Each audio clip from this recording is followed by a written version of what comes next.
Tuhan bersamamu dan bersama rohmu. Injil Yesus Kristus menurut Lukas. Dimuliakanlah Tuhan.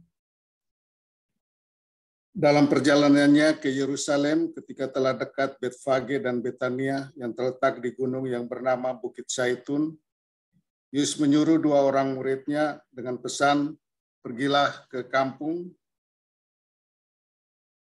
yang di depanmu itu. Pada waktu masuk kampung itu, kamu akan mendapati seekor keledai muda tertambat yang belum pernah ditunggangi orang. Lepaskanlah keledai itu dan bawalah kemari. Dan jika orang bertanya kepadamu mengapa kamu melepaskannya, jawablah begini, Tuhan memerlukannya." Lalu pergilah kedua murid yang disuruh itu, dan mereka mendapati segala sesuatu seperti yang telah dikatakan Yesus. Ketika mereka melepaskan keledai itu, berkatalah orang yang punya keledai itu, "Mengapa kamu melepaskan keledai itu?" Kata mereka, "Tuhan memerlukannya." Mereka membawa keledai itu kepada Yesus, lalu mengalasinya dengan pakaian mereka, dan menolong Yesus naik ke atasnya.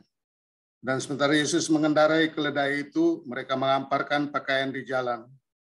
Ketika Yesus sudah dekat Yerusalem, di jalan yang menurun dekat Bukit Zaitun, mulailah semua murid yang mengiringi dia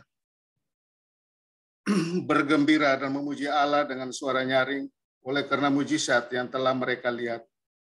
Kata mereka, "Diberkatilah dia yang datang sebagai Raja dalam nama Tuhan, damai sejahtera di surga dan kemuliaan di tempat yang maha tinggi." Beberapa orang Farisi yang turut dengan orang banyak itu berkata kepada Yesus, "Guru, tegurlah murid-murid itu." Jawab Yesus kepada mereka, "Aku berkata kepadamu, jika mereka ini diam, maka batu-batu ini akan berteriak." Demikianlah sabda Tuhan. Terpujilah Kristus. Bisa lihat saya punya wajah ya? Bisa, Romo. Ya, oke. Karena saya punya ada terpele lagi di muka. Tidak apa-apa. Injil yang saya pakai adalah Minggu Palma baru-baru, tentu kita masih ingat kalau kita ikuti acara.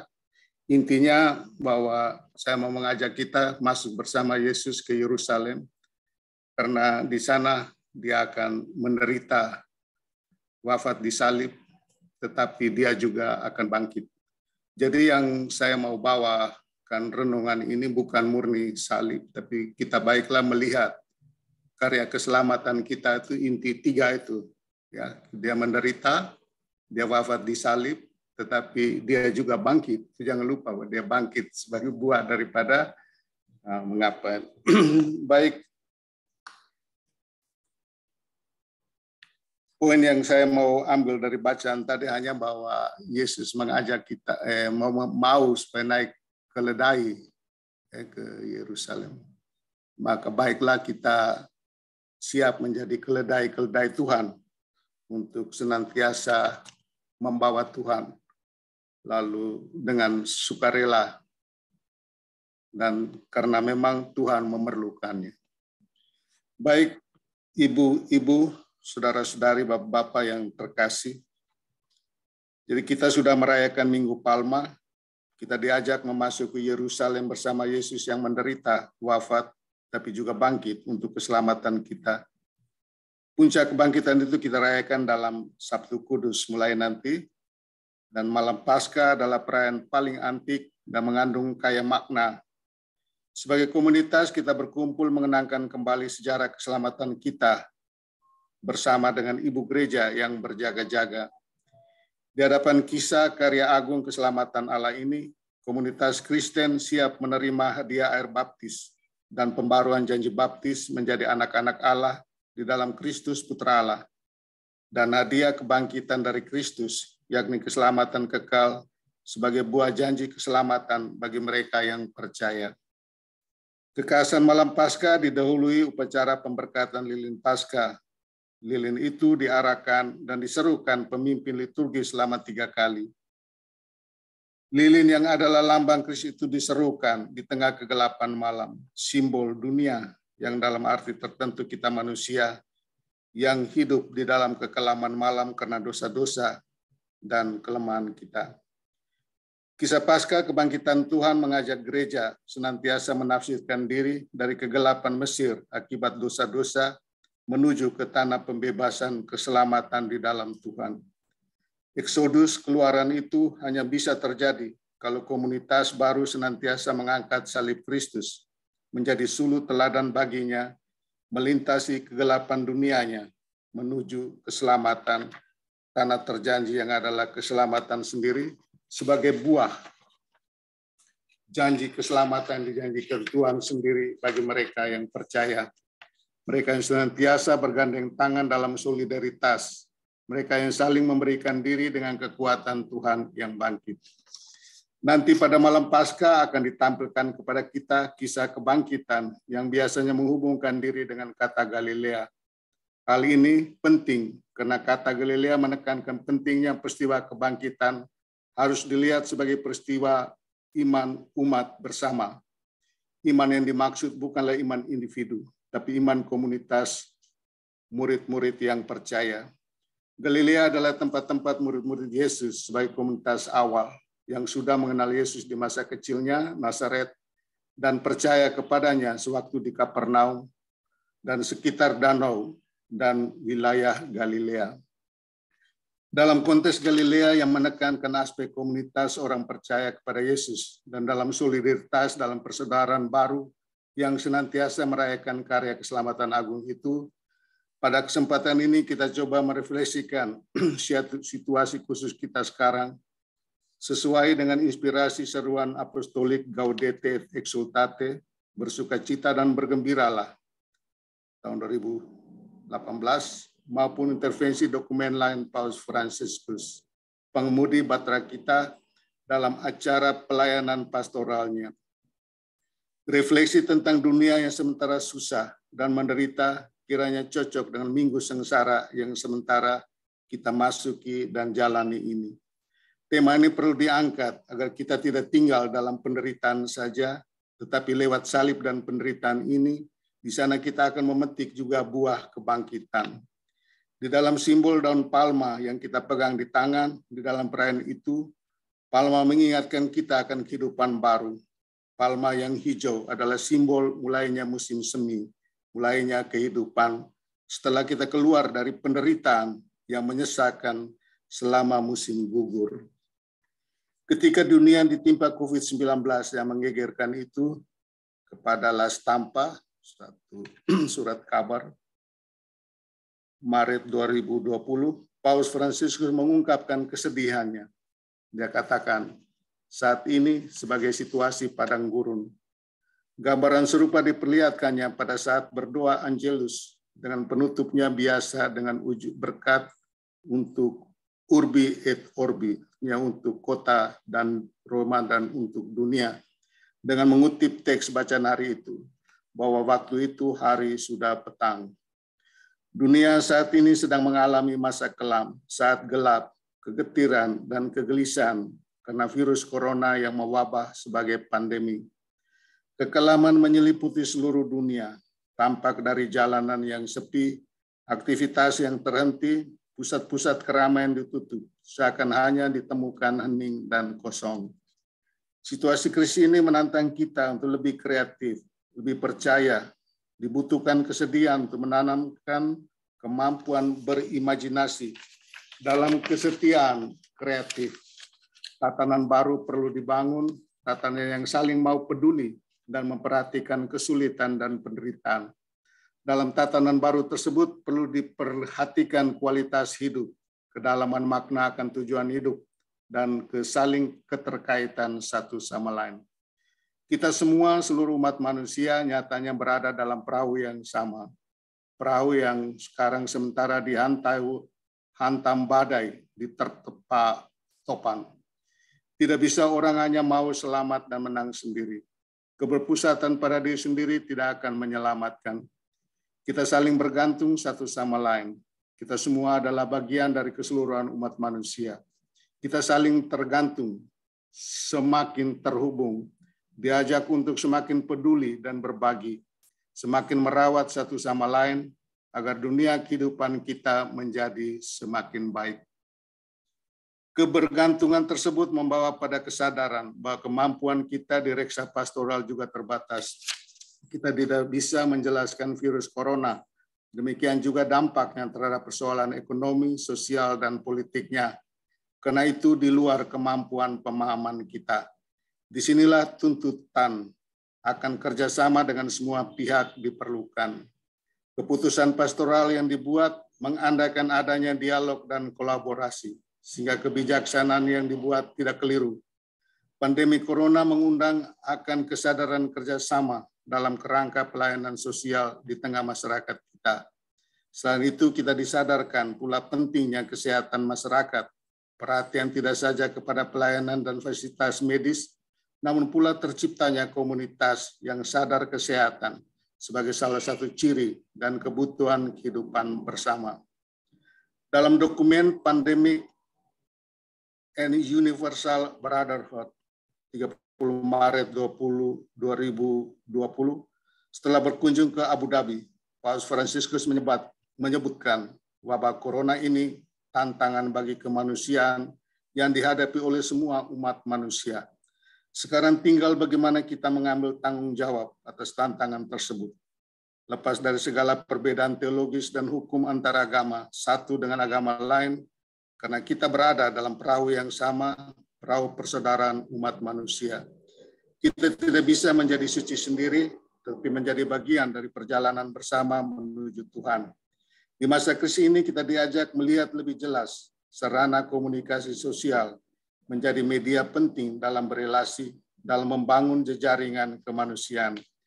Media adalah pesannya adalah membangun kesadaran persaudaraan yang lebih luas, melewati batas-batas ruang. Kemajuan teknologi informasi membuang ruang dan peluang akan itu.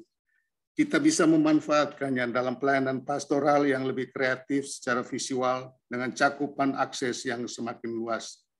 Akan tetapi menjadi pertanyaan sejauh mana pelayanan online yang kita jalankan tidak sekedar atau seakan menjadi tontonan ketika kita mengikuti dengan stay at home di rumah masing-masing.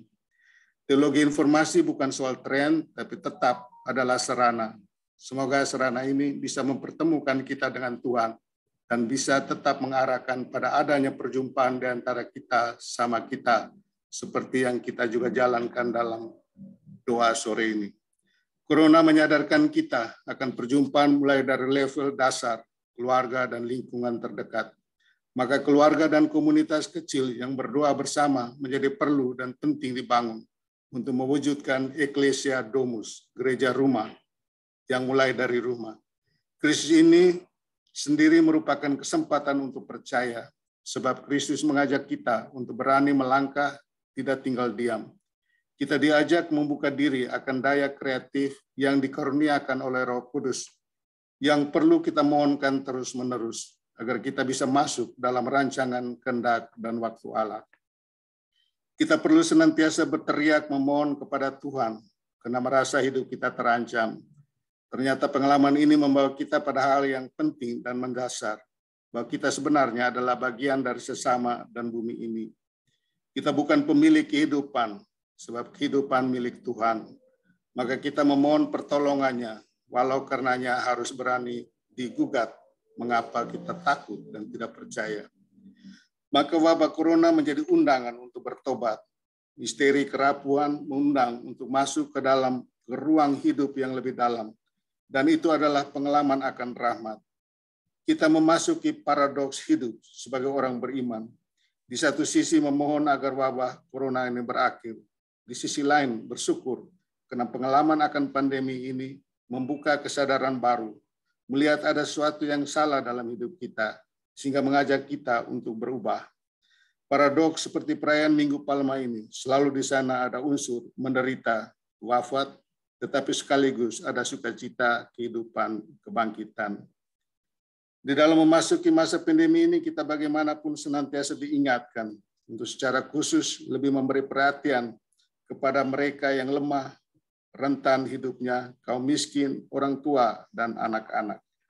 poin ini Paulus sangat menekankan karena dengan stay at home artinya kita juga mungkin tidak peduli dengan yang lain. Tetapi yang mau ditekankan di sini, meskipun dalam situasi ini kita tetap menjalankan, berusaha bahwa lewat kita tetap menjalankan kabar baik itu sendiri.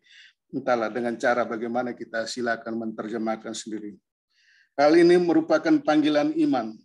Paus Fransis bahkan melihat bahwa pandemi corona ini seakan seperti laboratorium kemurahan hati dan belas kasih. Iman yang injili mendapatkan batu ujinya dari peristiwa ini. Kesadaran akan kesaling terkaitan satu sama lain, interkoneksitas aktual dan virtual diharapkan dapat menumbuhkan solidaritas.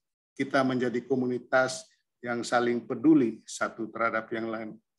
Dalam situasi ini, Paulus mengajak kita bahwa kita tidak bergantung pada diri sendiri. Kita membutuhkan Allah. Maka kita mengundang Yesus untuk bertindak, menjadikan badai ini reda. Dengannya kita diajak menghidupkan dan membaharui iman Paskah, khususnya lewat salibnya. Kita semua akan selamat. Maka pengalaman krisis membawa kita bukan kepada pengucilan diri, namun ke dalam pengalaman kesatuan dengan Tuhan dan persaudaraan dengan sesama. Itu hanya mungkin kalau kita berani memeluk salib penyelamatan Tuhan. Berani memeluk salib berarti berani menghadapi dan mengalami kesulitan dan tantangan saat ini. Kita diajak membuka diri akan daya kreatif yang dikurniakan oleh Roh Kudus. Dengannya kita diajak menemukan bentuk baru dari hospitalitas, persaudaraan, dan solidaritas. Hal ini merupakan pelukan salib yang menumbuhkan harapan. Harapan yang memperkokoh iman sehingga kita tidak lagi takut. Warta Paskah penting, jangan takut. Agar kita tidak takut, namun percaya kita diajak untuk menyerahkan segala kekhawatiran kepada Tuhan, sebab Dia memelihara kita. Wabah Corona mengajak kita mengajak apa yang penting bagi pembaruan hidup, yakni kesadaran mulai dari hal yang mendasar dari kehidupan ini, yakni doa. Selain itu, karena virus corona ini mengena pada siapa saja, tidak ada pembedaan, maka kita semua harus saling menjaga satu sama lain, agar kita sama-sama selamat. Disinilah sikap peduli, mau saling memelihara kebersamaan dan menumbuhkan persaudaraan baru. Hal ini menjadi konsekuensi dari memeluk salib, saling memeluk derita sesama, karena kita pun bagian dari mereka. Memeluk derita ini juga mengajak kita untuk memeluk ibu bumi, sebab wadah ini menyadarkan kita bahwa kita bagian dari bumi. Menjaga keselarasan dan keseimbangan dunia dan bumi ini menjadi penting dalam kehidupan kita. Di Galilea, Yesus menyuruh muridnya melabuhkan pukat lagi ke air yang lebih dalam. Ini semua perintah, bukannya opsi dari Tuhan kita kepada gerejanya, yang adalah kita orang-orang percaya. Gereja diajak dengannya untuk semakin berakar kuat ke dalam dengan olah rohani kesatuan dengan Allah. Namun pula semakin peduli untuk keluar, melebarkan jala-jala di dalam jejaringan networking yang menyapa semua orang, membangun dunia dan persaudaraan umat manusia secara baru. Bila Kristus ini mengubah kita, maka kita akan melihat rahmat kebangkitan dan penebusan yang mewujud nyata dalam dunia kehidupan kita. Di Galilea kita harus menemukan Kristus yang bangkit. Tentu hal ini dilihat sebagai pesan Paskah untuk kita, bahwa kita hendaknya semakin membuat kebersamaan gereja sebagai tubuh ini tidak secara berciri eksklusif, namun pula keluar membangun kebersamaan umat manusia dengan siapa saja yang berkehendak baik. Di sini pentingnya dialog dan kerjasama, serta perwujudan prinsip-prinsip moral hidup dan ajaran sosial gereja. Kebersamaan eklesial dan sosial yang dibangun tersebut adalah tubuh yang hidup sebagai tubuh pelayanan dalam kesadaran baru akan hospitalitas, persaudaraan, dan solidaritas. Pasca kebangkitan selalu menyebut Galilea. Mengapa? Konon Danau Galilea itu punya nama lain, Tiberias, dan juga Genesaret. Bentuk Yunani dari nama Ibraninya Kineret. Kata Kineret berasal dari kata kinor. Kinor adalah nama untuk sejenis alat musik yang menyerupai harpa yang terdiri dari 10 senar yang membentang di dalam bingkai oval, bulat telur. Dalam peta globe bumi, kita bisa melihat dengan jelas bentuk oval danau itu menyerupai Kinor, dan didukung oleh angin sepoi-sepoi yang berembus di danau itu, biasanya menyegarkan mereka yang berdiam di sana. Hal ini juga seakan mereka lagi mendengarkan lagu yang dimainkan oleh para pemain Kinor, yang biasanya menenteramkan hati, membuat orang bersuka cita, damai sejahtera dengan energi positifnya. Dalam bahasa Indonesia, Kinor disebut kecapi. Di dalam 1 Samuel 16, bab 16 ayat 23, dikisahkan bahwa roh Tuhan biasanya datang dan hadir pada setiap orang yang diurapi, orang yang terurap atau tertabis. Raja Saul juga dinaungi roh itu. Tetapi ada saat katanya Tuhan menarik roh daripadanya, khususnya saat Saul melanggar perintah Tuhan. Maka setiap kali apabila roh sedianya berdiam pada Saul, dirasa menjauh dan yang tinggal adalah roh-roh yang jahat, maka Daud dipanggil dan diberi Kinor, kecapi, dan diminta untuk memainkannya. Saul pun merasa lega dan nyaman, dan roh yang jahat itu pun dikatakan mundur daripadanya. Kinor yang dimainkan Daud membawa efek penyembuhan. Dan saat Yesus melakukan mujizat penyembuhan di berbagai kota di sekitar Danau Kineret yang bentuknya menyerupai Kinor, orang-orang Yahudi seakan menikmati kembali permainan kecapi Daud yang membawa kesegaran, penyembuhan, dan damai sejahtera. Ibu, saudara-saudari yang terkasih, Tuhan menyuruh kita ke Galilea. Terkandung di dalamnya ada unsur sukacita Injil yang menyembuhkan dan menyegarkan. Di sana ada unsur reevangelisasi atau juga disebut sebagai evangelisasi baru. Surat ini perlu kembali dihadirkan kembali bahwa kerajaan Allah adalah karya besar, perlu ada semacam arsiteknya yang diselenggarakan dengan tata kelola dari reksa pastoral yang baik di dalam perutusan murid-muridnya yang merayakan Paskah. Dengan sukacita Paskah, Tuhan yang bangkit di dalam solidaritas persaudaraan kemanusiaan yang semakin erat antara kita sama kita. Dengan inspirasi ini, marilah kita melanjutkan pensiaran kita di dunia menuju tanah pembebasan di dalam semangat persaudaraan baru, solidaritas baru, kesetiaan, khususnya ketika dunia kita lagi sakit karena virus corona yang melanda kita. Kita tidak berhenti di Mesir. Kita sudah di padang gurun dan sementara dalam perjalanan itu tentu ada banyak salib, ada banyak pengorbanan yang kita mesti lihat dan kita harus sadar bahwa salib inilah adalah senjata. Lewat salib kita akan tetap jalan maju dan akhirnya bisa memasuki tanah terjanji yakni Yerusalem baru akibat warta kabar gembira yang kita dapat oleh kebangkitan Tuhan. Amin.